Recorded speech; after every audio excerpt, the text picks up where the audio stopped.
Hello there and welcome to Lower 6th Further Maths A-Level Pure Core 1 past paper June 2015. Here we're working on question 1 from FP1 June 2015. So what we have here is a cubic polynomial. We know one of its roots, x equals 5, and we're asked to solve f of x equals 0. So a couple of methods for this one. What I'm going to do is I'm going to use some algebraic division to split up this polynomial here.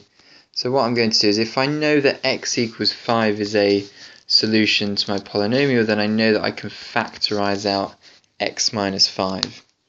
And what else do I have left over? If I do this division, I'll get a 9x squared. That will leave me with minus 45x squared. So I need to then add on 12 more x squared. So that will give me plus 12x, and that will leave me with a minus 60x. I need minus 55x, so I need to then plus 5 onto the end of the equation. So that would be a plus of 5x, and then minus 5 times 5 is minus 25, just as I wanted it back. Excellent.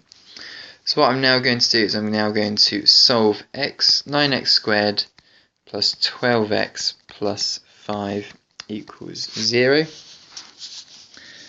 So what I think I'll do here is I will probably use we've got a 9 here and a 5 here. That's quite complicated, so I'll probably just use the quadratic formula here.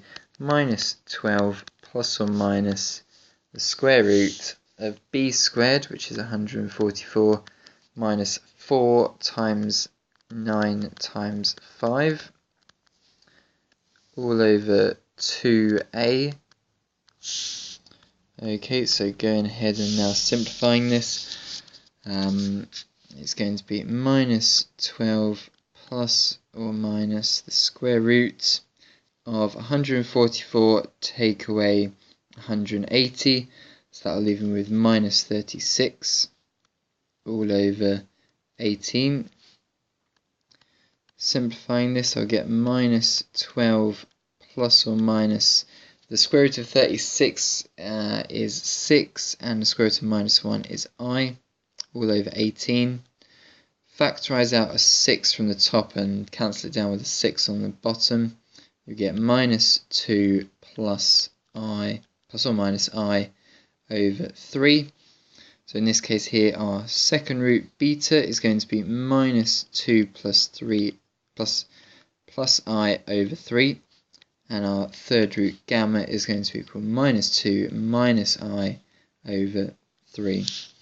Now the way you can check this is on your calculator. Go down to the press menu and go down to option A. That will give you the equation / function mode. Click on number 2 and then click 2 again for a cubic polynomial like this. Type in your coefficients, making sure you type in the negatives as well in this polynomial, and you'll get a couple of answers. 5 will appear, obviously, because you're given that in the equation, and as long as you've got this I mode at the top here, you're going to get your two other roots as well. So minus 2 plus I over 3 and minus 2 minus I over 3. Now the way you can, if you don't have this I on your calculator to start with, you need to go into Shift menu, which will take you into Setup. Scroll down a couple of times and you'll see whether you'll see an option that will allow you to either include or not include complex solutions. And if you click on it, and then if it says yes or no, you click on the yes option, and then that should give an I up here. Okay, but those are the two answers: minus 2 plus I over 3 and minus 2 minus I over 3. 5 marks.